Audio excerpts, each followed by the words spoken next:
nossa segunda aula sobre esse tema, né? Violência doméstica. E eu estava me lembrando de um livro muito importante que assim eu li na minha vida. É um livro do Dr. Miles Monroe, que é sobre... Ele fez, na verdade, duas versões. O Propósito e o Poder dos Homens é uma versão, e o outro é O Propósito e o Poder das Mulheres. Uma das coisas que ele fala, tanto num livro quanto no outro, é sobre a questão da funcionalidade. Então, ele diz que quando a gente não sabe como algo funciona, o abuso se torna inevitável. Então, ele usa para descrever a questão da violência doméstica. Ele diz, a violência doméstica e o abuso, né, nos relacionamentos acontece porque os homens não entendem as mulheres, não entendem o propósito delas, não sabem como elas funcionam e aí eles querem fazer do jeito deles. Então, quando você não sabe como algo funciona e para que algo foi criado, você vai terminar abusando daquele algo, você acaba querendo usar aquele algo de uma forma que não é para ser usada, e aí não tem como você fugir da questão do abuso. Então eu achei muito interessante essa abordagem dele, porque quando a gente analisa todos os casos, a gente vê isso. Homens que não entendem o que significa uma mulher. Ele não sabe o que é uma mulher. Existem homens que eles acham que a mulher nasceu apenas para satisfazê-los em todos os seus desejos. Que a mulher é a sua escrava. Que a mulher existe assim como uma criatura de segunda classe. E o propósito, nosso propósito com essa série de lições, com essas aulas, é mostrar, à luz da palavra de Deus, esse propósito dos homens e das mulheres, para que um saiba, entenda e compreenda o propósito do outro e para que não haja abuso mútuo. Para que nem a mulher abuse, nem que seja emocionalmente dos homens, e que os homens também não abusem das mulheres, entendam o que a palavra de Deus diz acerca delas. Então, na aula passada, nós fizemos apenas uma introdução desse tema.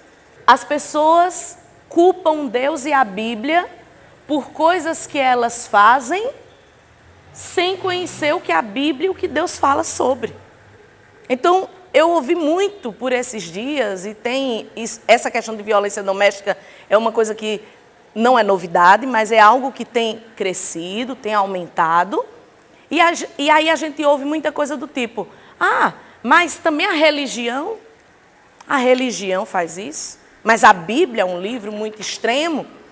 E eu comecei a estudar esse tema, a fazer esse estudo. Eu comecei a fazer esse estudo em julho desse ano. Comecei a anotar esse estudo. De lá para cá, tanta coisa aconteceu nas mídias, né?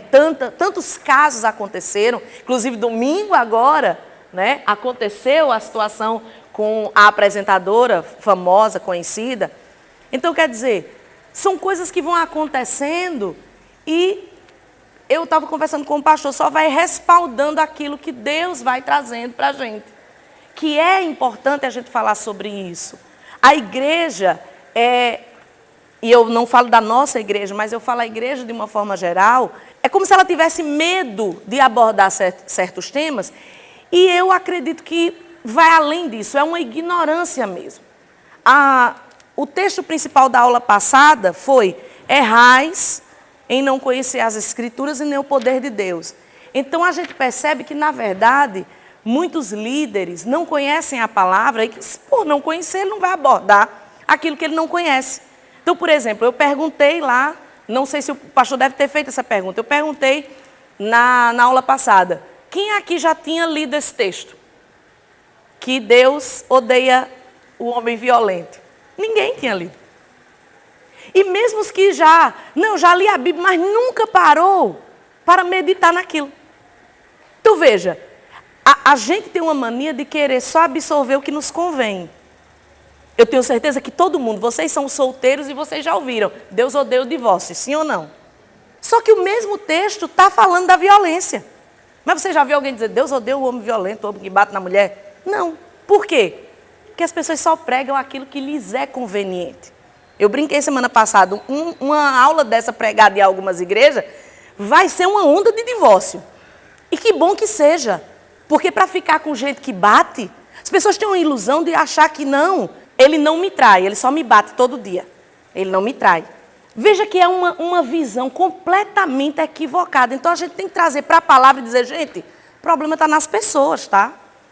Deus é perfeito e eu fico maravilhada cada vez que eu estudo a palavra, eu percebo quão injusta é a fala de que Deus é machista, de que a Bíblia é machista, de que as leis de Deus, elas oprimem as mulheres. Nós vamos ver ao longo desses estudos que não existe um defensor das mulheres maior do que Deus.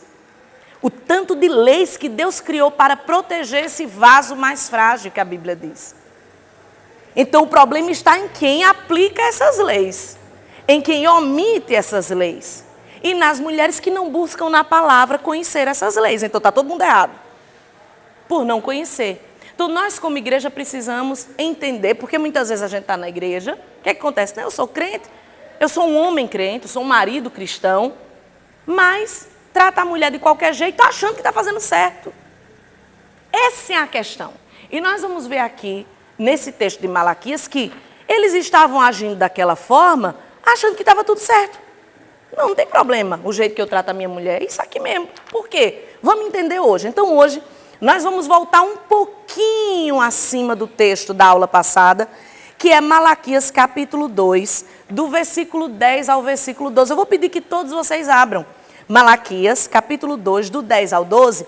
Eu quero só abrir aqui um parênteses, deixar bem claro que nessas primeiras aulas a gente vai pegar muito mais pesado com os homens, né? Então meninos, aguenta o couro, que a gente vai bater um pouquinho. Mas não é a gente, é a palavra de Deus. Vai bater bastante em vocês, mas depois nós vamos entrar numa questão do lado e da responsabilidade da mulher. Mas o foco aqui é mostrar, porque quando nós analisamos a coisa de forma macro, nós percebemos que é, de fato, um problema de não compreender os papéis. O mundo secular chama isso de sexismo, você colocar papéis do homem e da mulher. A Bíblia fala sobre papéis. O fato de cada um ter o seu papel não significa que um está pisando no outro, um está em cima, outro está embaixo. Isso não tem a ver com isso, tem a ver com papéis. O que cada um tem que fazer, propósito. Não tem a ver com um é inferior, o outro é superior. Vamos ver tudo isso, mas nesse primeiro momento, a gente vai chamar aqui a atenção para essa responsabilidade que Deus colocou sobre os homens e que Deus cobra dos homens. Então é óbvio que a pancada vai ser em cima dos homens. Porque se a gente não ensinar, se não for instruído, em primeiro lugar, como os homens devem se comportar, não adianta as mulheres reivindicar nada. É interessante que Deus aqui, ele não fala com as mulheres, ele vai falar com quem de fato precisa aprender, que são os homens. Às vezes que eu vejo as mulheres ficam falando sozinhas, porque os homens que não sei o que... Minha filha, tem que falar pro cara. Não adianta falar para a mulher. Tem que falar pro cara. Não adianta só a mulher aprender sobre como se defender. Não adianta. Tem que ensinar para os homens como é que se comporta. Como é que trata uma mulher. Está faltando isso. E a gente vai entrar, inclusive, nas próximas aulas, sobre uma questão pontual. Quem cria os homens? Quem são as educadoras? Então, cadê a educação? Nós vamos falar sobre isso. Porque eu já vi muitas mães que projetam nos filhos coisas que a gente vê reproduzido lá na frente. Aquela mãezinha que tem raiva da nora, que não quer perder o filhinho, e diz assim, eu sou a única mulher da sua vida.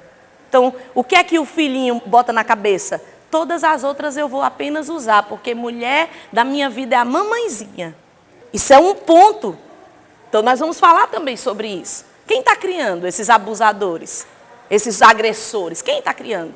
Existe uma parcela de culpa das mulheres também. Existe, vamos falar. Então vamos aqui, vamos voltar para o texto principal. No capítulo 2, versículo 10, começa com um relato sobre o problema que estava acontecendo em Judá. Então, na minha Bíblia, inclusive, é o mesmo título que está na lição. A infidelidade de Judá. Não temos todos o mesmo pai, não fomos todos criados pelo mesmo Deus. Por que será, então, que quebramos a aliança dos nossos antepassados, sendo infiéis um para uns para com os outros. Veja, há aqui um questionamento interno. O profeta Malaquias aqui, inspirado pelo Espírito Santo, falando, ele está apenas transmitindo a mensagem de Deus. Ele está dizendo, o que está acontecendo que nós estamos, nós, povo de Deus, nós, Judá, estamos quebrando a aliança com Deus. Estamos sendo infiéis para com Deus. O que está acontecendo? Aí ele segue, siga comigo aí. Judá tem sido infiel. Aí olha a palavra. Uma coisa repugnante foi cometida em Israel e em Jerusalém. Qual é a coisa repugnante?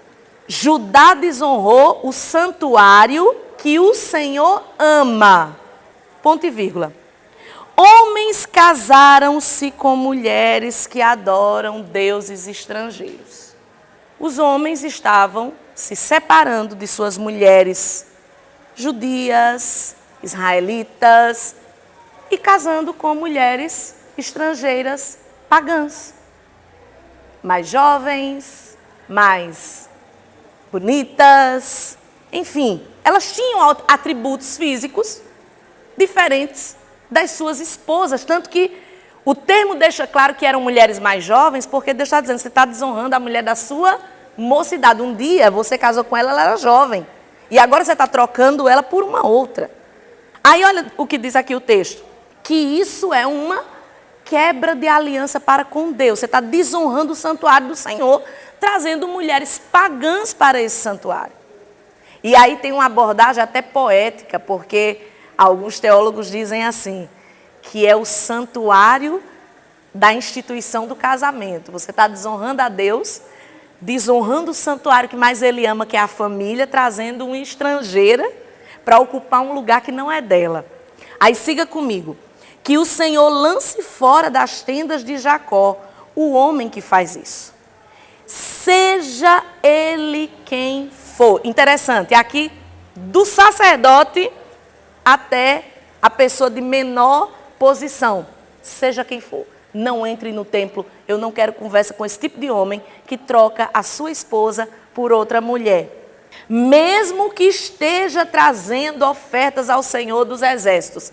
Pegue suas ofertas, saia daqui que eu não quero oferta de adúltero, eu não quero oferta de homem que desonra. Olha como é uma palavra dura. Deus está dizendo, mesmo que ele esteja trazendo ofertas, ele pode ser rico, ele pode ser fiel dizimista, eu não quero saber. Não adianta você ser fiel dizimista e não ser fiel à sua mulher. Que Deus maravilhoso que está colocando a proteção da mulher acima de algo que significa o ápice do culto, que é a entrega de ofertas. Olha que coisa interessante isso. Deus está dizendo, eu não quero essas ofertas. Porque se você desonra o mais importante, que é a sua esposa, não quero sua oferta. Alguém já viu alguém pregar sobre isso? Você entende como a coisa é pesada? Como é que as pessoas nas igrejas vão saber se ninguém prega? Ninguém incentiva, leia a palavra, estude a palavra. Não, as pessoas ficam naquilo que convém, naquilo que é gostosinho de ler. Eu vou ler os salmos, que é para mim, né? Vou ler provérbios. Não se aprofunda na palavra. Não, os profetas é muito complicado, não vou ler. E um livro como Malaquias, que é o livro que tem o texto áureo sobre dízimos e oferta, está dizendo que Deus não quer oferta de homem que se separa da sua mulher para casar com outra. Note que Deus não está dizendo, você separou de uma mulher que te traiu, você separou de uma mulher que fez uma coisa errada. Não, Deus está dizendo, o cara está trocando. Simplesmente eu não quero mais você e agora eu vou para cá. E escolhe uma pagã. E escolhe uma que não tem nada a ver com o compromisso com Deus. Então Deus diz, está tudo errado. Eu não quero nem nas minhas tendas. Eu não quero esse homem no meio da congregação. Hoje a gente vê pastor que já está no 3º, 5º casamento ministrando. Tu acha que ele vai pregar isso? Pregar isso é pregar contra ele. Ele não vai pregar isso. Então veja que o problema não está na palavra, o problema está em quem não busca o conhecimento da palavra, em quem não ensina a palavra. Mas veja aqui o que Deus está dizendo. Deus está colocando o casamento, Deus está colocando a mulher num lugar de honra e dizendo, homens, se vocês não cumprirem a sua aliança para com a sua esposa, sua oferta não vai ser recebida e você não tem direito de habitar na minha presença. Olha como é séria essa questão. Os homens de Judá estavam se divorciando de suas esposas e se casando com mulheres estrangeiras e idólatras. Essa atitude foi denominada por Deus de quê? De coisa repugnante. Deus está dizendo, isso que vocês estão fazendo é uma coisa que, olha o significado. Eu coloquei apenas alguns significados dessa palavra repugnante. Mal-estar, nojo, náusea, repulsa, asco. Deus está dizendo, que coisa nojenta. Vocês estão me dando nojo com essa atitude. Chega, separa da mulher e outra. Vamos entender um contexto aqui que é ainda mais grave. Nós estamos falando de uma época onde as pessoas se casavam e a mulher, ela vivia para o lar, para a família.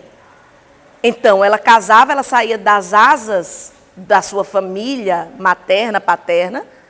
Seu pai agora já não tinha mais responsabilidade com ela, agora ela passa a ser responsabilidade do marido. Aí o que acontece? Ela era dona de casa e mãe.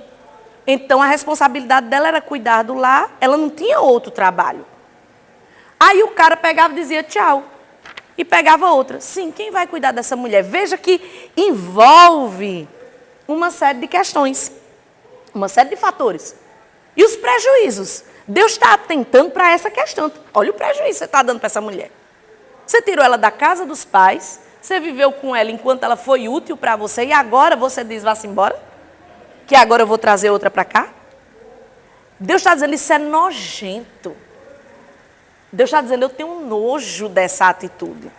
Quantas histórias a gente conhece, né? Vocês conhecem. História de homens, principalmente quantos famosos, né? O cara não era nada, aí casou ali com a mulher e vai crescendo. A mulher está ali ralando com ele, está cuidando das coisas e deixando tudo de forma harmônica para que o cara possa arrebentar. Quando o cara chega onde ele quer chegar, a primeira coisa que ele faz, chute nela. Você não serve mais, você está velha, você está gorda ou está magra, você não é tão bonita para mim, eu agora tenho que arrumar uma que esteja de acordo com esse nível, com esse lugar onde eu cheguei. Então, Deus está dizendo, isso é nojento. Isso é nojento. Porque você usou, você pegou aquela mulher e usou, enquanto ela foi útil para você e agora você quer. Tal ação é tão grave que o próprio Deus a denomina como...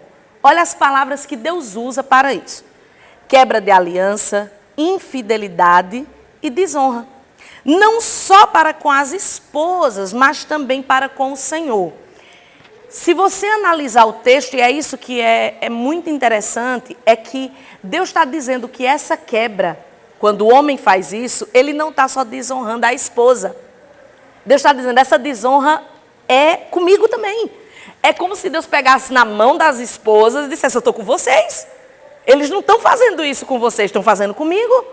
Por quê? Porque essa aliança, esse compromisso foi firmado diante do Senhor. Você prometeu que ia cuidar, você prometeu que ia respeitar, você prometeu que ia honrar. E agora, por algum... Interessante que Deus não coloca a razão desse divórcio. Só diz assim, vocês trocaram. Vocês deixaram e Deus está dizendo, está errado. Porque se fosse por adultério, Deus teria dito, não, essas mulheres adúlteras. Não. Está dizendo, vocês estão trocando, irmão.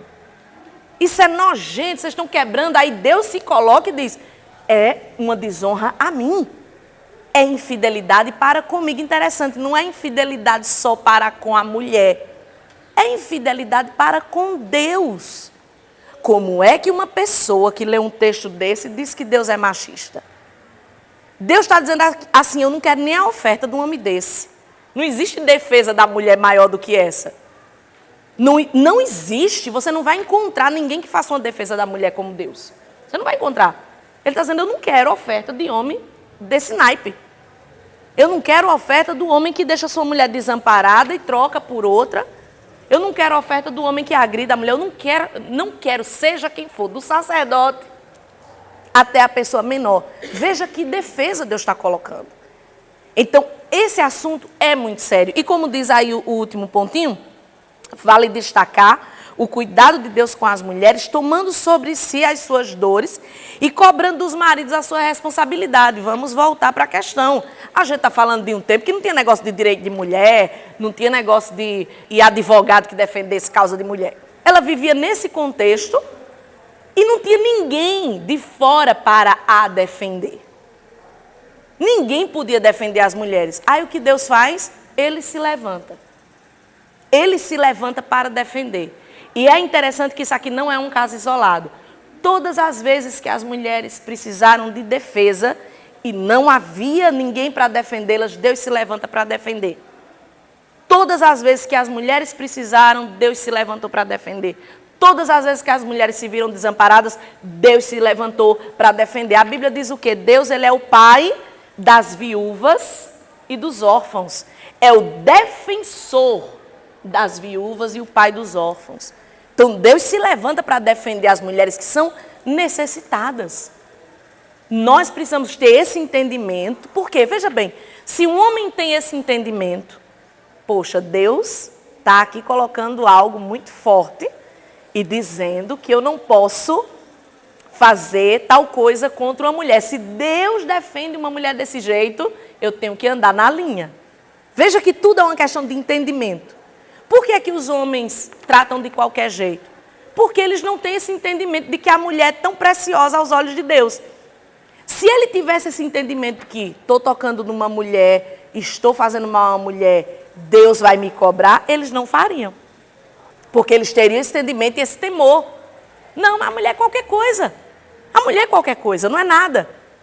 E aí, essa é a questão. Porque é nosso dever não só aplicar na nossa vida, mas é nosso dever replicar isso, multiplicar isso, ensinar aos outros. A gente vem para a igreja e a gente participa de uma aula dessa, não é só para nós, não é só para a gente aprender, mas é para a gente ser o propagador, o divulgador das boas notícias. Você, menina, você vai chegar para a sua amiga e dizer, minha filha, eu tenho uma boa notícia para você.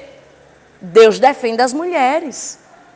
Deus não quer que você viva apanhando. Os homens vão também dizer para os seus amigos, meu irmão, se tu tratar mal uma mulher, o castigo é certo. Mulher não é cidadã de segunda classe, não. Não é um bicho que Deus criou como qualquer outro bicho, não. Ela foi tirada do mesmo DNA teu. Deus poderia ter criado um outro barro, uma outra figura. Deus faz questão, Deus dá uma tapa na cara do machismo quando ele tira Eva da costela de Adão. Ele dá uma tapa na cara. Porque ele diz, espera aí, para evitar que esse pessoal lá na frente se ache melhor, deixa eu pegar daqui. Vou pegar a célula-tronco. Significa, eu amo, o Dr. Miles, ele entra profundo nessa questão biológica. Ele diz, quando Deus pega aquilo ali, ele está dizendo, é apenas um modelo diferente, mas a essência é a mesma. Eu estou criando o homem, porque homem não macho, mas homem, o ser humano, e eu estou dividindo aqui em dois modelos, o macho e a fêmea. Cada um com o seu propósito, cada um com o seu papel, porém, nenhum é superior ao outro. Os dois estão aqui, feitos da mesma coisa, a mesma essência. Porque Deus poderia ter criado um outro bicho qualquer e dito, ó, isso aqui é para você brincar, Adão. Eu trouxe isso aqui para você brincar. Você sabia que tem muito homem que acha isso. Ele acha que a mulher é apenas um objeto para ele se divertir. E muitas mulheres que se veem dessa forma. Por exemplo, essas meninas que se prostituem, essas meninas que tanto paga quanto não paga, essas que vão para a balada atrás de homem, essas que vivem rebolando até o chão, essas que estão usando a roupa mais sensual possível, elas também não entendem quem elas são. Elas acham o seguinte, eu só tenho o meu corpo mesmo, eu sou um corpo, eu sou um pedaço de carne, então eu vou me deixar abusar e vou tentar lucrar de alguma forma com isso. Elas também não entendem o papel delas. Elas também não entendem quem elas são. Então fica aquele círculo, né? Um abusa, o outro vai sendo abusado, um vai abusando do outro, porque nenhum está sabendo o que é que está fazendo, não entende qual é o propósito, por isso que tudo dá errado. Porque a pessoa começa a fazer aquilo que não deveria, tanto um quanto o outro. Aí o que acontece? O cara acha que toda mulher é assim. Então ele pega aquele monte de vagabunda na noite, que quer ele de qualquer jeito, aí ele chega para uma outra que não é, mas ele quer tratar do mesmo jeito que ele diz, todas são vagabundas. Toda mulher... Quem aqui nunca ouviu? Eu já ouvi isso. Toda mulher é vagabunda. Quem já ouviu isso aí? Toda mulher é vagabunda, como eu também já ouvi. Nenhum homem presta. São palavras que são ditas ao longo da vida e a gente vai acreditando. Que nenhum homem presta, toda mulher é vagabunda. E nada disso é verdade. Nada disso é verdade. Tudo é uma questão de entendimento. Então, eu ouvi de uma mãe uma frase que é muito dita no meio dos pais mundanos, mas eu ouvi de uma mãe. Uma mãe que só teve filhos, homens. E eu ouvi dela, não foi ninguém que me contou. Ela falou na minha frente. Quem tiver suas cabritas, que prenda, porque os meus bodes estão soltos. Uma mãe, uma mulher. Entendeu? Eu sei que vocês já ouviram de homens. Eu ouvi, não foi ninguém que me contou. A pessoa estava na minha frente assim e disse isso. Ela não é uma exceção. O que tem de mãe, de homens, de meninos, que diz isso? Aí você acha que tipo de educação esse rapaz ou esses rapazes receberam? Você entende? Que, na verdade, a gente tem que ir lá para a origem. Quem está educando? Quem está ensinando? Muitas vezes até dentro das igrejas, a moça tem que ficar lá, blindada, e eu escolhi esperar.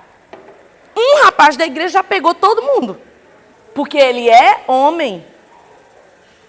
Ele pode namorar com todas, mas se uma menina namorar com e acabar, uau! Você entende? Até dentro das igrejas é uma cultura. É uma cultura de o homem pode tudo, a mulher não pode nada. Por isso que aqui na igreja a gente faz questão de dizer a santidade ela é para todo mundo. Aqui na igreja o pastor sempre está conversando com os meninos, com todo mundo. Não é para... Você não vê essa cachorrada aqui na igreja. Se a gente não pastoreasse, era uma cachorrada. Porque se você deixar, o jovem é assim. Ele quer experimentar. Mas a gente tem o dever, como a Bíblia diz, de ensinar. Santidade é como Paulo diz para Timóteo, se mantenha intacto, santo, cuide da sua vida. Seja você o exemplo, o modelo. Ele não está dizendo para a mulher, está dizendo para Timóteo. Está dizendo para um rapaz. Seja o exemplo. É o que a gente diz aqui. Tem negócio de os homens podem tudo, as mulheres não podem nada. Mas, infelizmente, nós somos um grão de areia. Nós somos um grão de areia. Existem muitas realidades por aí afora de igrejas onde o cara pega todo mundo, inclusive às vezes pastores solteiros, que eu já vi casos assim. Ele já pegou geral, mas ele é o pastor. Mas ele é o pastor. Dentro das igrejas está cheio de gente doente, que acha normal. E eu estou falando aqui de conhecimento de causa, porque eu já, antes de ser pastora, antes de ser casada, eu vivi uma vida inteira, até os meus 20 anos, eu passei minha adolescência, minha juventude numa outra igreja.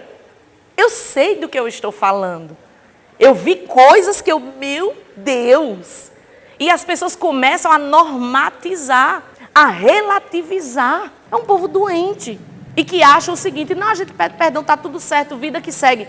Uma coisa que eu noto nessas pessoas do perdão, pequei, é que elas não conseguem ver as marcas que elas deixam nas pessoas. Tudo bem, 70 vezes 7 tem que perdoar.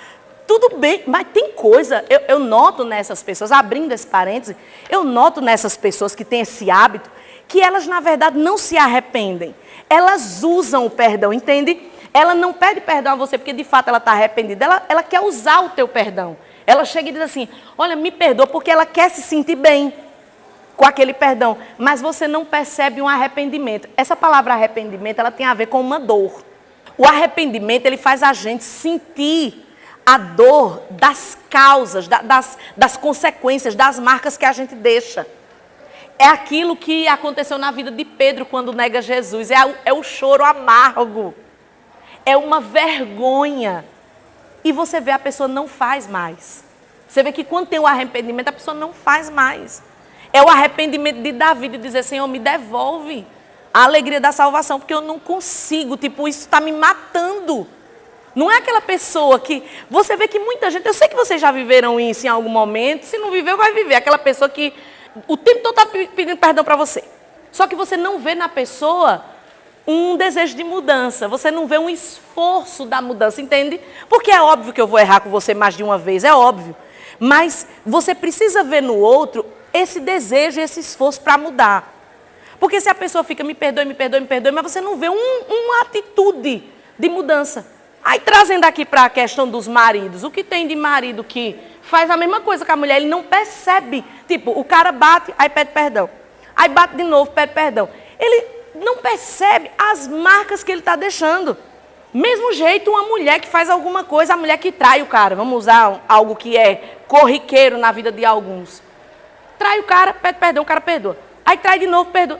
Tipo, você não está percebendo as marcas que você está deixando? Ou até com palavras, sabia? Gente que xinga, marido que xinga mulher, mulher que xinga o marido, aí pede perdão. Poxa, tu não está percebendo as marcas que aquilo está deixando, você entende? Então é nesse contexto. Deus aqui, nesse texto aqui, ele está trazendo a gente para uma coisa. Gente, é sério isso. Vocês estão brincando com uma coisa muito séria. Não é assim, eu não quero vocês na minha presença. O que Deus está dizendo? Enquanto não houver arrependimento, eu não quero vocês aqui, não. Há outra coisa que vocês fazem. Enchem de lágrimas o altar do Senhor, choram e gemem, porque Ele já não dá atenção às suas ofertas e nem as aceita com prazer. E vocês ainda perguntam, por quê? Aí vem a resposta, é porque o Senhor é testemunha entre você e a mulher da sua mocidade, porque você não cumpriu a sua promessa de fidelidade, embora ela fosse a sua companheira e a mulher do seu acordo matrimonial. Sabe o que é que me chama a atenção aqui? É a pergunta, por quê? Me chama a atenção isso. Olha só, Deus vem e fala tudo aquilo que a gente já leu. Vocês estão sendo infiéis, por isso eu não quero mais as ofertas de vocês, e vocês não adianta chorar, vocês estão chorando. Eu acho engraçado porque é até irônico, é como se Deus dissesse, vocês estão molhando meu altar. Vocês estão molhando meu altar com as suas lágrimas de crocodilo inúteis. Se você analisar, é isso. Enchem, olha o verbo, enchem de lágrimas o meu altar. Porque eu já não dou atenção para as ofertas de vocês. Aí, Deus está dizendo assim, vocês estão fazendo a parte religiosa da coisa. Vocês estão sendo ritualísticos, religiosos. Infelizmente, as pessoas que possuem alguma religião, que praticam alguma religião, elas são assim. Elas olham muito para o ritual, mas elas olham um pouco para o caráter, para a mudança de vida. Tem muito crente que é só religioso, mas ele não é convertido. Aí, eu acho interessante, Deus fala tudo isso, aí Deus diz, e vocês ainda perguntam? Vocês ainda me perguntam por que está tudo acontecendo assim? Por que eu não aceito a oferta de vocês? É isso que acontece nos dias de hoje. Tem muito homem que trata mal sua mulher. Vamos trazer aqui para a nossa realidade, porque a gente não está falando do mundo não, tá? A gente está falando aqui de homens crentes. Esse texto aqui não é lá para fora, porque quem está lá fora está fazendo tudo errado, é tudo, não é uma coisa. Esse texto aqui é para o homem que diz, eu sou homem de Deus. Eu sou crente. Eu sou Israel de Deus. Eu sou do povo de Deus.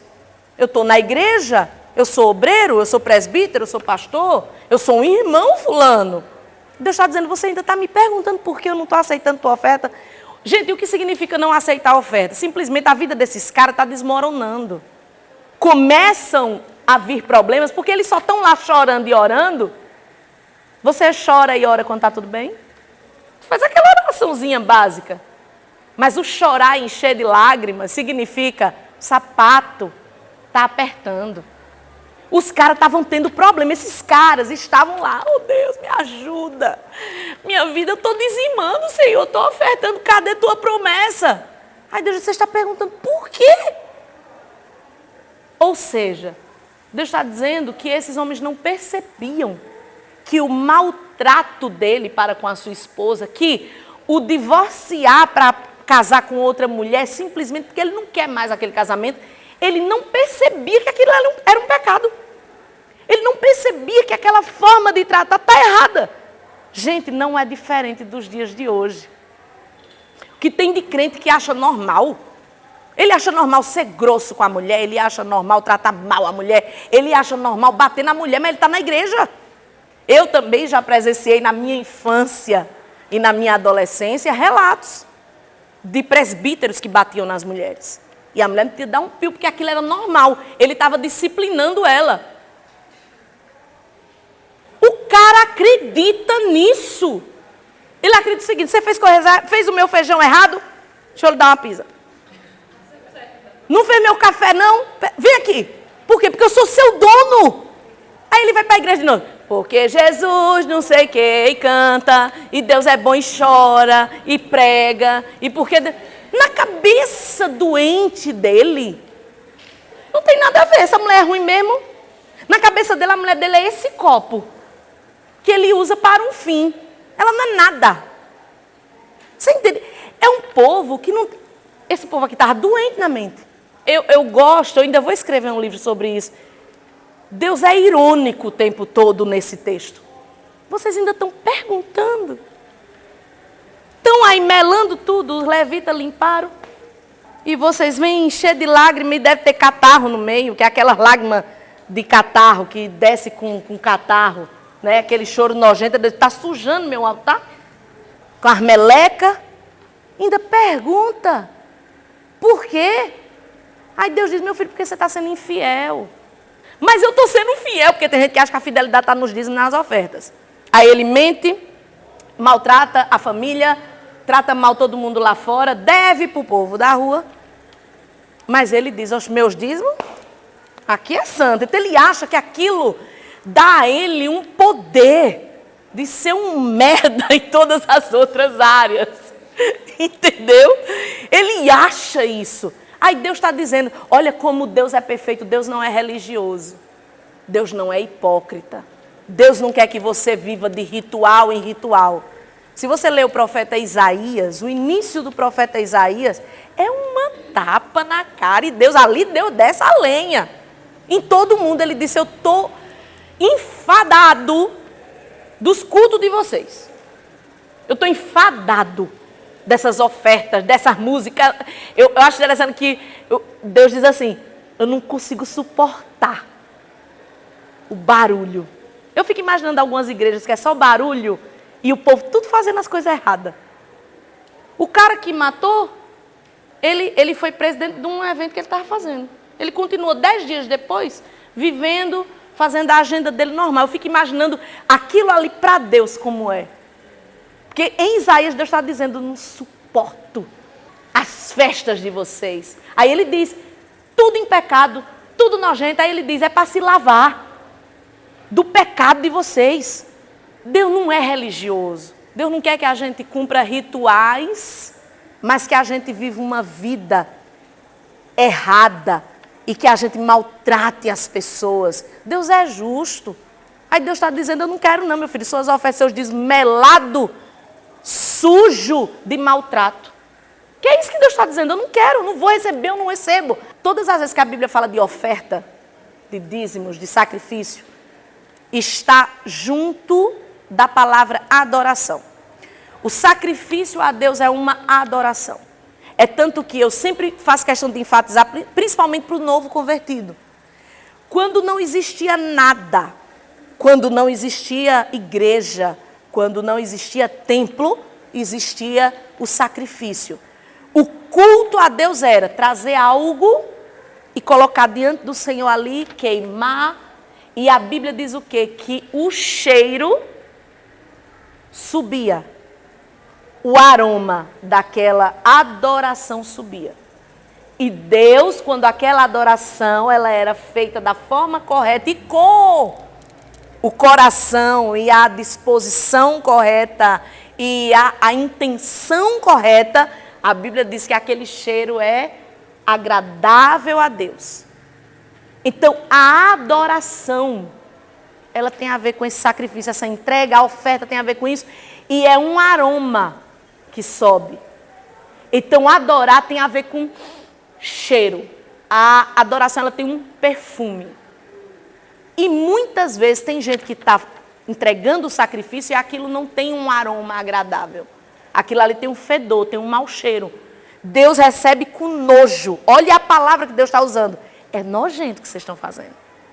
Ou seja, no versículo 14, Deus diz assim: No versículo 13, Deus diz assim: vocês estão reclamando porque eu já não aceito as ofertas de vocês. Ou seja, esse cheiro é desagradável. Porque qual é a lógica da oferta? Espiritualmente falando, você entrega a oferta, e a oferta, entenda, dízimos, tudo. Você entrega a sua oferta, aquela oferta espiritualmente, ela sobe até o Senhor, Ele se agrada daquela oferta e Ele derrama de volta as bênçãos sobre a sua vida. Logo, pelo que o texto está dizendo, veja que está claro no texto, se você entrega a sua oferta e Deus não recebe de bom grado, e Deus não tem prazer, o que é que acontece? Vira um céu de bronze. E nada passa de lá para cá.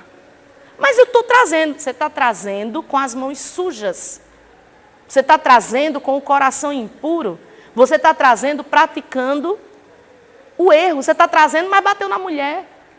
Você está trazendo, mas deixou tua mulher, abandonou teus filhos. Você está trazendo, mas você está sem pagar teu funcionário para você ir curtir a vida. Deus não vai receber. A pessoa está fazendo. Mas Deus está dizendo, eu não recebo com prazer. E aí, por isso, o cara vai lá e derrama suas lágrimas com meleca no altar do Senhor. E ele diz, pode ficar gemendo, chorando, que nada vai acontecer enquanto você não se arrepender do seu pecado. Não adianta orar e chorar, porque tem gente que acha que a oração resolve tudo, inclusive apaga as consequências dos seus erros contumazes. Não. A oração é para que você se arrependa, não faça mais, peça perdão e vá lá resolver.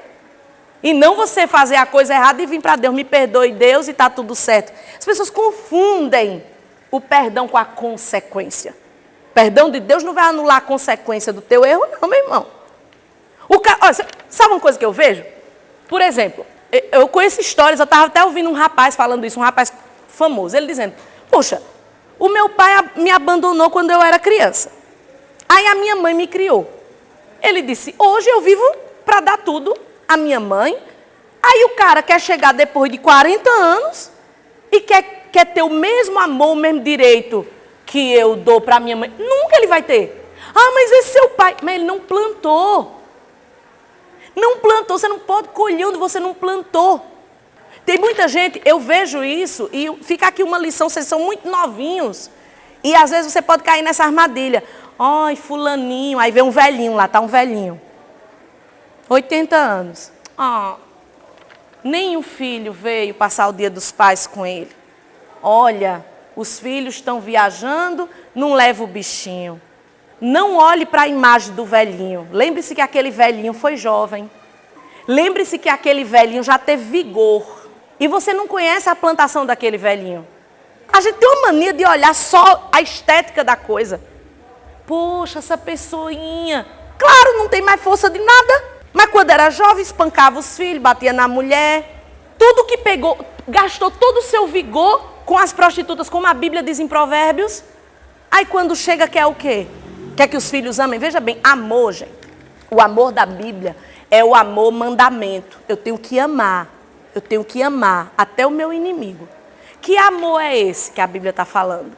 Não é o amor de afeto, entende? A gente confunde muito isso. Não é um amor de afeto. O amor que a Bíblia está dizendo é, se o teu inimigo tiver fome, dá-lhe de comer. Se ele tiver sede, dá-lhe de beber. Ou seja, o meu amor vai ser demonstrado nesse cuidado do não desamparar. Não vou desamparar, mas não significa que eu vou estar abraçadinho. Por exemplo, um pai que não dá amor, ele não pode esperar amor dos filhos. Não pode esperar.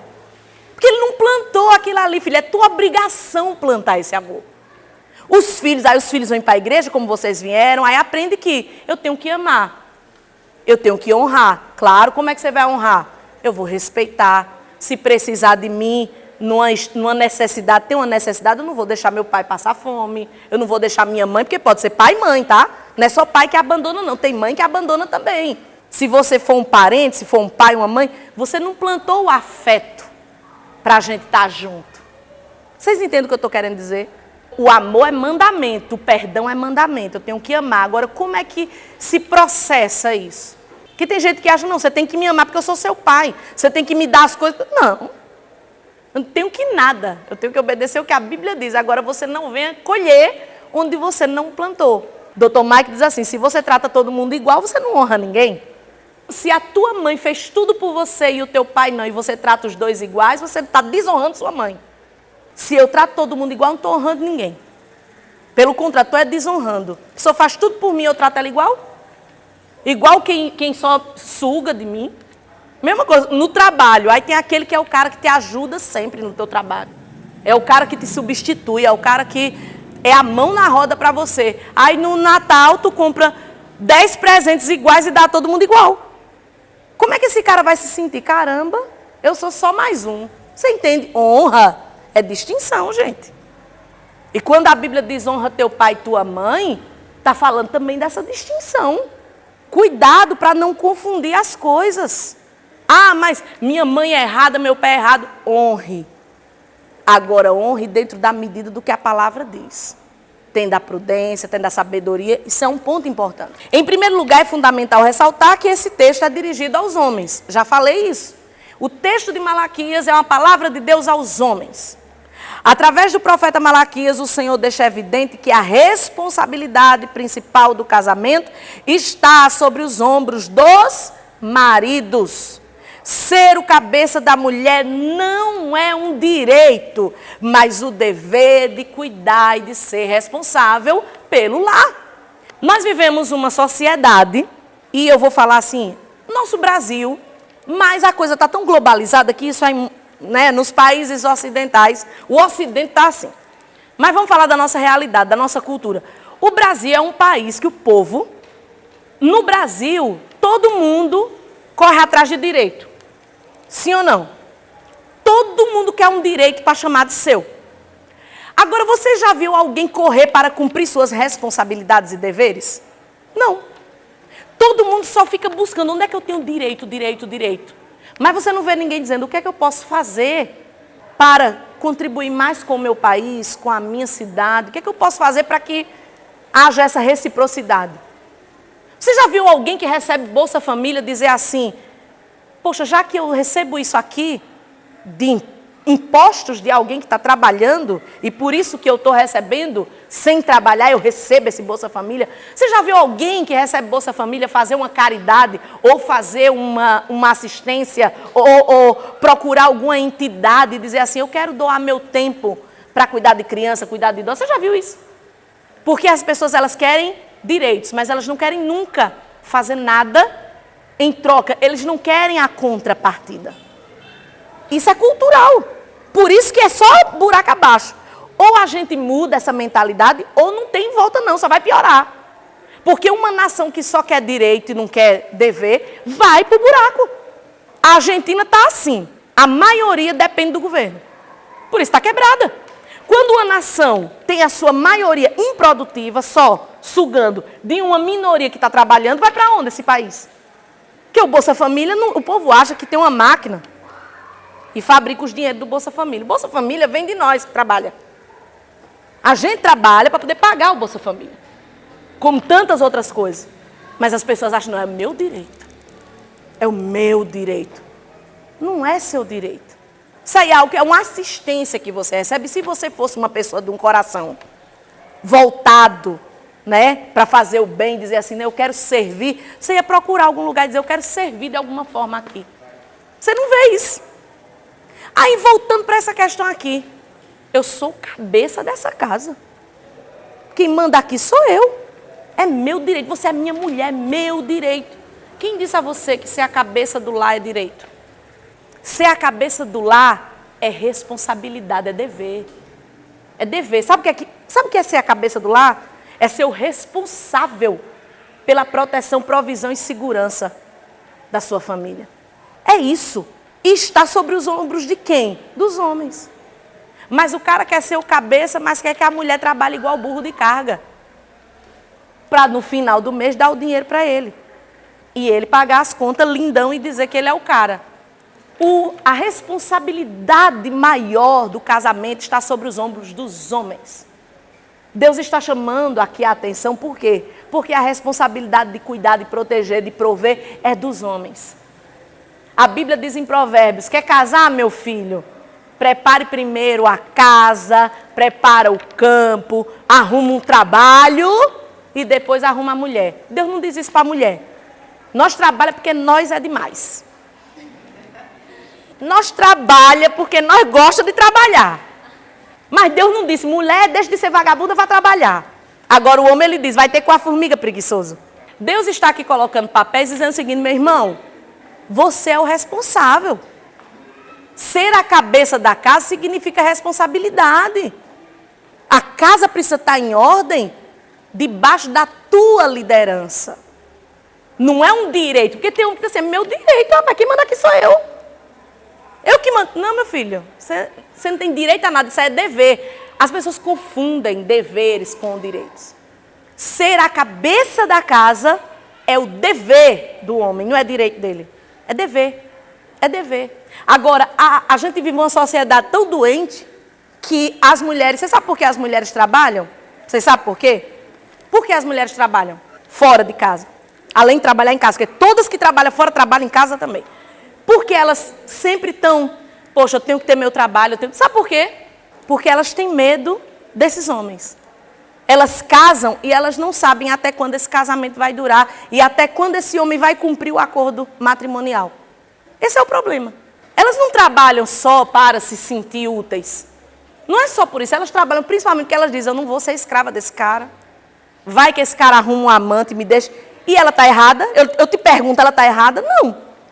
Porque qual é a mulher hoje que confiaria num cara e ia dizer assim, eu vou deixar tudo e vou casar com você? A gente não sabe porque a gente está vendo histórias aí todo dia. De pessoas que eram maravilhosas e daqui a pouco vira a casaca. Você entende? Então a mulher o tempo todo ela está insegura porque os homens não cumprem seu papel. Porque o cara está aqui, mas sei lá, arrumar uma mais novinha, aí passa 10 anos, 20, 30, arruma uma mais novinha, pronto. E agora você fica como muitas, não estudei, não trabalhei, não sei para onde vou, porque o cara diz assim, eu vou lhe dar o que eu puder. Então as mulheres vão hoje para o mercado de trabalho, não é porque elas estão querendo simplesmente o trabalho em si, é porque elas têm medo do amanhã. Quer ouvir meu testemunho quando eu casei com o pastor?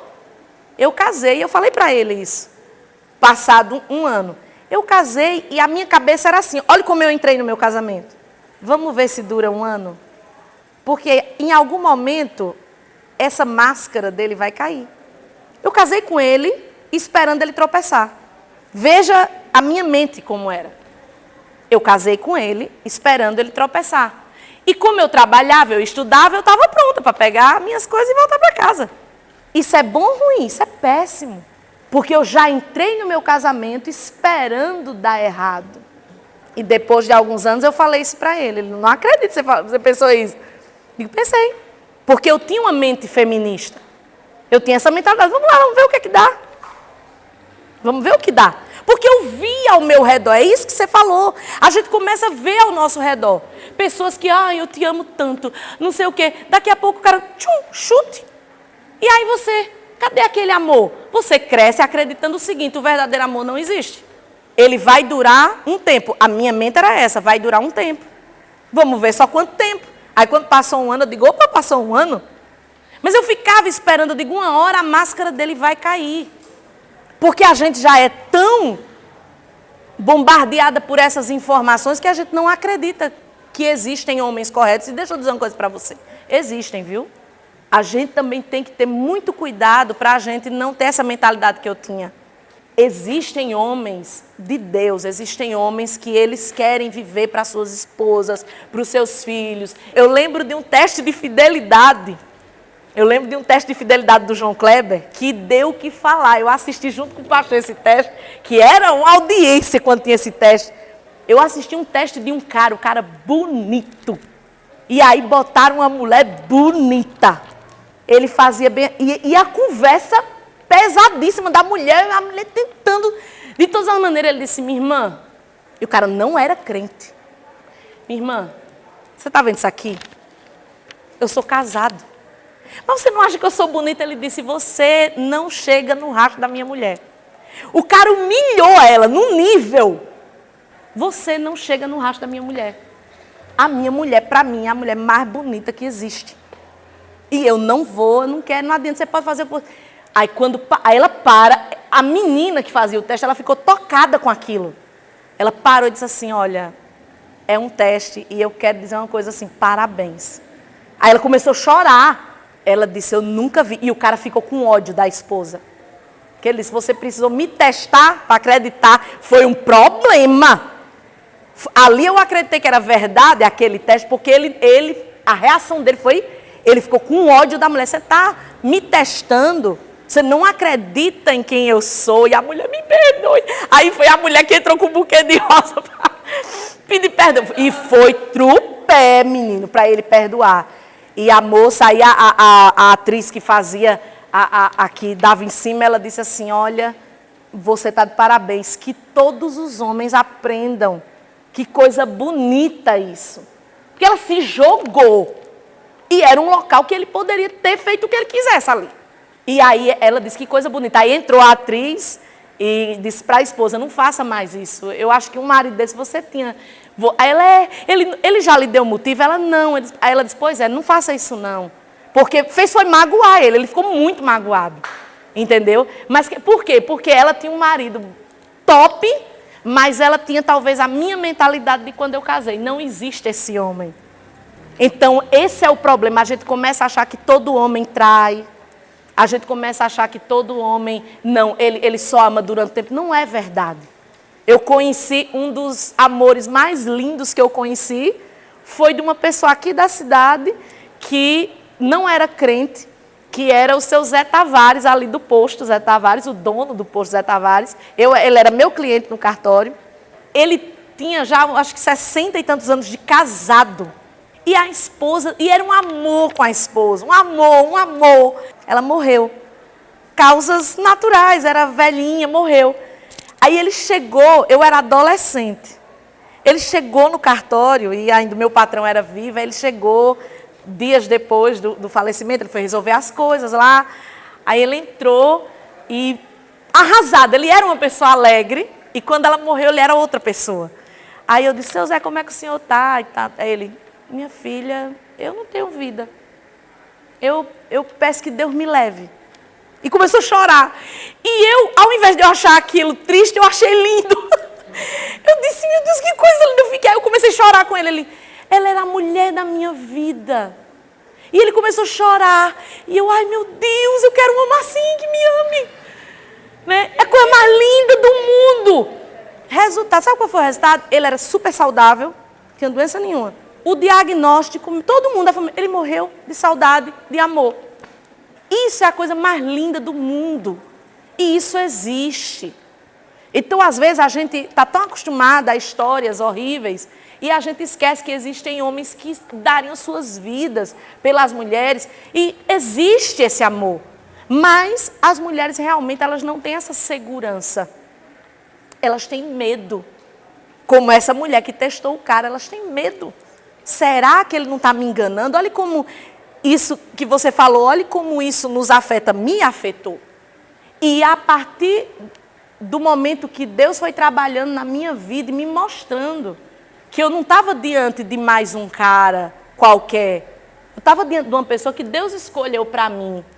E que aquela pessoa tinha aliança com Deus, que aí é onde está o ponto. Quando a pessoa honra a Deus, respeita Deus, ele vai respeitar você. Agora, se ele desonra, porque veja bem, um cara que mata, como o cara mata e sobe no altar, se ele não está respeitando nem Deus, vai te respeitar? O cara adultera, sobe no altar, canta, prega, você acha que ele vai lhe respeitar?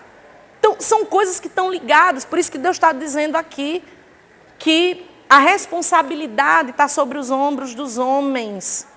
A responsabilidade de cuidar desse lado e ser o protetor dessa mulher, dessa família. Então, veja, Deus está colocando não um direito. Homens, vocês têm que pegar e mandar mesmo. Não, Ele está dizendo, é responsabilidade de vocês manter esse casamento. É responsabilidade de vocês cuidar dessa mulher. Responsabilidade, não direito. Responsabilidade. Ou seja, vocês que têm que andar na linha, vocês que têm que ensinar, vocês que têm que educar os filhos. Tem homem que tem um filho, bota tudo para a mulher, ele não quer dividir nada. Ele não quer sentar, ele não quer conversar, ele não quer fazer a parte dele. Aí os filhos crescem com aquele pai presente ali de corpo, mas não tem uma referência. Porque aquele pai não faz o papel. Aí Deus está puxando a orelha. dos homens nessa questão. Eu presenciei uma cena muito linda, inusitada e histórica, porque infelizmente eles já faleceram. Eu fui para um congresso onde estava o Dr. Myles Munroe e a sua esposa, Ruth Munroe. E aí ele fez todo um prólogo e chamou a Ruth. E ela subiu, e todo mundo aplaudiu, e ele aplauda minha esposa, linda, e não sei o quê. E aí quando ela subiu no altar, ela disse assim: Dr. Myles é um homem muito sábio. Muito sábio. E aí ele era muito engraçado, ele me trata muito bem. Ele me trata como uma princesa. Porque ele não quer que as suas orações sejam interrompidas. Aí todo mundo aplaudiu na hora dele. É verdade, é verdade. E aquilo ali marcou, todo mundo que estava naquele congresso marcou. Porque ela citou isso aqui, de 1 Pedro. 1 Pedro capítulo 3, versículo 7. Do mesmo modo, vocês quem? Maridos, sejam sábios no convívio com as suas mulheres e tratem-nas com honra. Não é só um tratamento legal. Deus não está dizendo assim, trate bem. Trata ela bem. Trata bem, a gente trata até o mendigo da rua. Deus está dizendo, tratem suas mulheres com honra, distinção, de uma forma especial. Como parte, isso é maravilhoso, como parte mais frágil e coerdeiras do dom da graça da vida, de forma que não sejam interrompidas as suas orações. Deus está dizendo, ela biologicamente ela é mais frágil, porque eu a fiz assim, ela é o vaso mais frágil, ela tem menos força, isso é biológico. Ela tem menos força, ela é mais sensível, mas ela é coerdeira, do mesmo dom que você. Ou seja, espiritualmente, tem nada de diferente, tá? Deus bota na mesma frase isso. Ela é coerdeira do mesmo dom. Mesmo dom. Tratem-na com honra, por quê? Porque ela é mais frágil, mas ela também é uma igual a você. Olha como Deus coloca as coisas. Para que não sejam interrompidas as suas orações. Aí o cara está lá chorando. Pedro está dizendo o quê? Malaquias. Pedro está trazendo aqui para a igreja, no contexto neotestamentário, o que Malaquias está dizendo. Vocês estão chorando, orando, tratando a mulher mal. Não vai acontecer. Pare de sujar de meleca meu altar. Parem. Vá tratar a mulher bem, que tudo vai dar certo. Trate bem sua esposa, que isso é agradável a mim.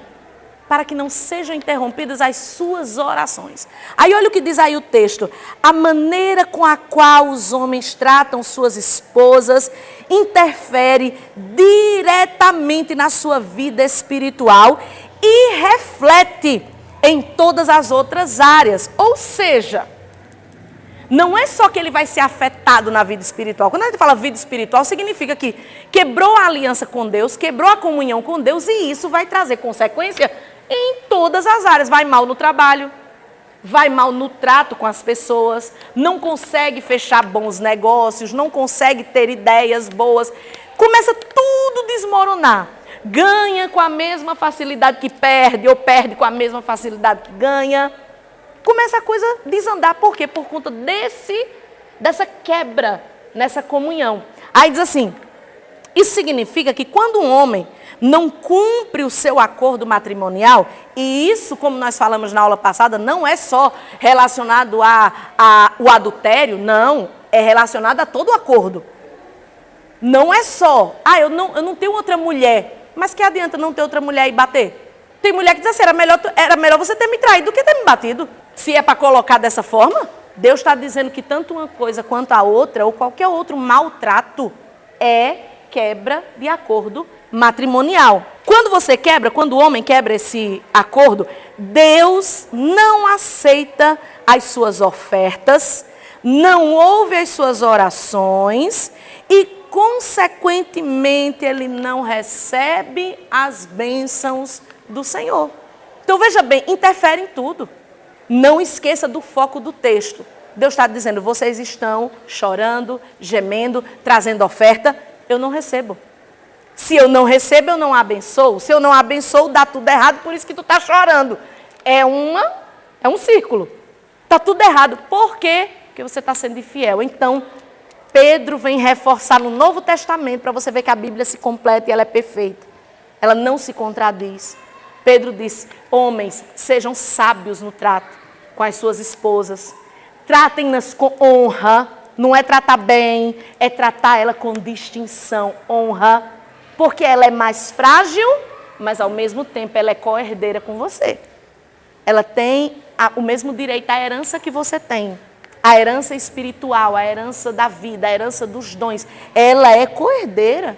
Ela não é um ser inferior, ela está do seu lado. Aí eu vou pedir que vocês abram aí Salmos, o Salmo 51, do versículo 1 até o versículo 4, porque aí a gente vai ver o contrário desse tipo de homem. A gente vai ver aí um homem que entende o que é o arrependimento, que entende o que é a autoanálise.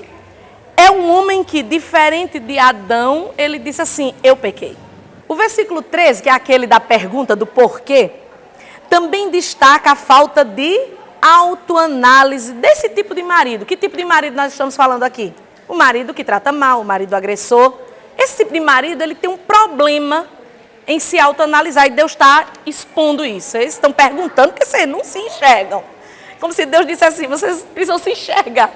Siga comigo. Mesmo tratando mal suas mulheres, eles ainda perguntam a Deus por que suas orações e ofertas não são aceitas. Esse é o problema dos religiosos. Eles se acostumam com rituais, mas não permitem que o Espírito Santo transforme suas vidas. Aí vem a grande questão que se aplica a Davi. Somente um homem convertido é capaz de se autoanalisar, de assumir seus erros, de se arrepender e aí o mais importante, de mudar de atitude. Eu vou pedir que vocês voltem aí para o texto de Salmos. O Salmo 51, nós lemos aí no início, é uma oração de pedido de perdão de Davi, mas eu quero me deter com vocês no versículo 4. Davi faz o que muita gente tem dificuldade de fazer. Olha o que ele diz aqui. Contra ti, aí ele repete, só contra ti eu pequei e fiz o que tu reprovas. De modo, olha que coisa fantástica isso, gente. De modo que justa é a tua sentença e tu tens razão em me condenar. Qual é a maior lição aqui? Ele não está dizendo, ô Jesus, ô Senhor, olha para o que eu já fiz, o templo, eu deixei dinheiro, eu sou o cara que matou Golias, eu livrei teu povo tantas vezes, olha. Ele não dá carteirada. Ele diz assim, eu fiz tudo errado mesmo. E tudo que o Senhor está fazendo é justo. E eu aceito. Eu aceito. Porque se tem uma coisa que eu fiz foi pecar, eu pequei contra ti. Davi aqui ele está ensinando não só para os homens, mas para as mulheres, para todos nós. Que a coisa mais linda e que mais agrada a Deus é quando a gente para de se justificar e a gente simplesmente aceita que errou. E é muito difícil nos nossos dias, mas eu não digo nos nossos dias porque sempre houve isso. A maioria das pessoas tem dificuldade de dizer eu errei. Sabe uma coisa que acontece, não sei se já aconteceu com vocês, mas uma coisa que eu vejo muito é, eu quero te pedir perdão, porque eu errei, mas você também. Naquele dia você falou tal coisa. Eu quero te pedir perdão porque eu cometi tal erro, mas eu só cometi esse erro. A pessoa, ela não consegue dizer assim, eu errei, ponto. Ela sempre tem a mania de dizer, eu errei mais, eu errei mais, eu errei mais. Davi não coloca mais. Ele poderia dizer, Senhor, você ouviu, né, a mulher? A mulher veio tomar banho na varanda da minha casa. A mulher ficou pelada e eu ando por ali, o Senhor sabe que eu ando ali. E ela ficou nua. Depois eu engravido a mulher, o Senhor acha que eu ia fazer o quê? A casa ia cair, eu tive que mandar matar o cara. Se coloca no meu lugar. Você vê alguma menção disso? Não tem justificativa. Porque se fossem as pessoas de hoje, iam dizer também, ia ter um monte de justificativa. Eu matei porque também, né? Eu peguei a mulher porque ela estava dando sopa. Sabe que tem homem que diz assim, não, eu só peguei aquela mulher, eu só dei porque ela passou de minissaia. Usam essa desculpa, usam esse tipo de desculpa. Esse texto aqui, gente, Davi está nos ensinando que quando a gente erra, a gente não tem que justificar nada, porque a gente errou e ponto. Pequei, Senhor, e eu pequei contra ti. E outra, esse julgamento do Senhor é justo. Eu aceito. O que é que eu tenho que passar? O que eu fiz é grave mesmo. Agora me perdoe. Eu estou arrependida, eu não faria de novo. Eu estou envergonhado. Esse é o tipo de autoanálise que muitas vezes faltam. Voltando aqui, muitas vezes faltam o quê? Nos homens. A gente está falando aqui, essa lição de Davi é para todos nós, homens e mulheres. Mas como a gente está tratando aqui do contexto de violência doméstica, de relacionamento entre homem e mulher, muitas vezes falta nos homens essa capacidade de se autoanalisar e de dizer, eu estou tratando a minha esposa mal. Eu não estou cumprindo com o meu acordo matrimonial. E às vezes o cara diz, mas eu não bati nela. Mas você agrediu de outras formas. Você não a honra, você fala palavras que magoam, você está tratando ela como uma qualquer. Isso é quebra de contrato e você precisa, poxa, eu errei mesmo, me perdoe, eu não quero lhe tratar desse jeito. Eu não vou lhe tratar, nunca mais eu vou fazer isso. Olha, eu falei essa palavra que te magoou, me perdoe. O exemplo de Davi é o exemplo da pessoa, do homem arrependido de verdade. Eu pequei e eu aceito a minha sentença, eu não fico me justificando. Você sabia que eu ouvi uma psicóloga que atende casais e ela dizendo assim, você sabe qual é a maior desculpa dos homens agressores? Ela dizendo, ouvindo tipo assim, 100 mulheres, todas vão dizer a mesma coisa. Sabe o que é que ele diz? Depois que bate, que a poeira baixa, ele diz assim, também você me provoca. Eu não quero bater em você, mas você me provoca.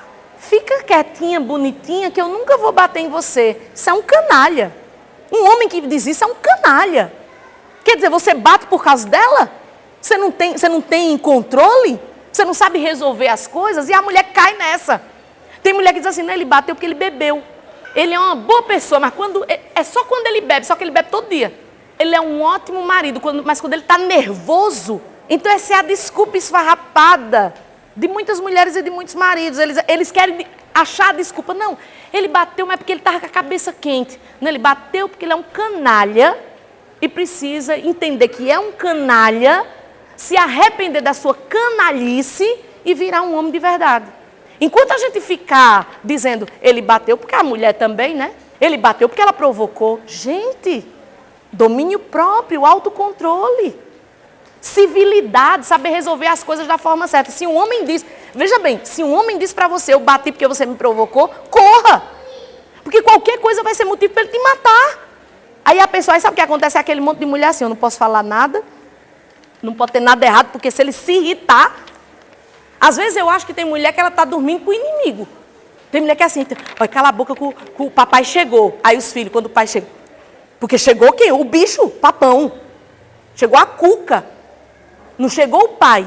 E isso vai criando nas crianças essa ideia. Isso é que é o pai. Ó, o pai é assim. O marido é assim. As meninas dizem, ó, o marido é assim. É o cara que eu não posso levantar. Eu não posso conversar com ele. Porque se eu conversar com ele, ele vai se sentir ofendido. Isso é muito grave. Então esse tipo de homem, ele acha que ele está certo. Ele não se autoanalisa, mas se nós estamos falando para homens cristãos, se nós estamos tendo como base a palavra de Deus, nós precisamos aprender com Davi o que é o verdadeiro arrependimento. Essa mudança de direção. Amém, gente?